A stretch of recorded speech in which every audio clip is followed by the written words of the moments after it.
জিকোকে আপনি বাদ দিয়েছেন, অথচ জিকো টিমের প্লেয়ার সেকেন্ড কিপারকে আপনি আবার দলে নিয়েছেন। বাংলাদেশ নিয়ে কথা বলি, ঢাকা ক্যাম্প শুরু হয়ে গেছে গতকাল থেকে। এই ঢাকা ক্যাম্পের জন্য যখন 28 সদস্যের দল দিয়েছে তখন থেকে আসলে একটা আলোচনা, সবার মধ্যে একটা আলোচনা যে জিকো কোথায়।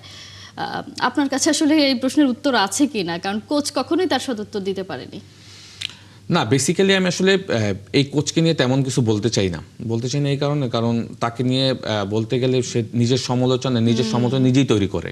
হ্যাঁ, আপনি যখন 35 প্লেয়ার্স একটা লিস্ট দিলেন, তো আপনার ওই প্ল্যানের ভিতর যেহেতু জিকো নাই, তো আপনার কোনো দেওয়ার দরকার ছিল না। তো আপনি তাকে দিলেন, আবার ওখান থেকে আবার বাদ দিয়ে 28 জন প্লেয়ার একটা ডিরেক্ট স্কোয়াড নিয়ে আপনি ক্যাম্প শুরু করলেন।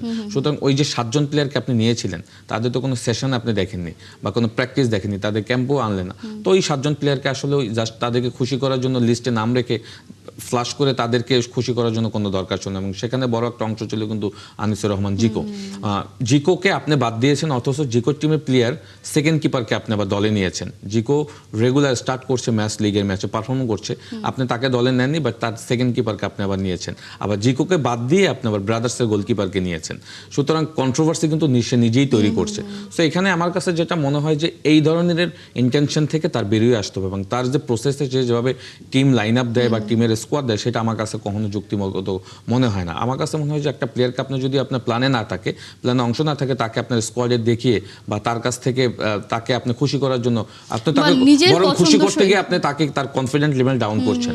ওই যে 7 জন প্লেয়ারকে আপনি প্র্যাকটিস সেশন ছাড়াই বাদ দিয়ে দিলেন, তো তারা তো আসলে জাতীয় দলে খেলার জন্য কিন্তু রেডি ছিল।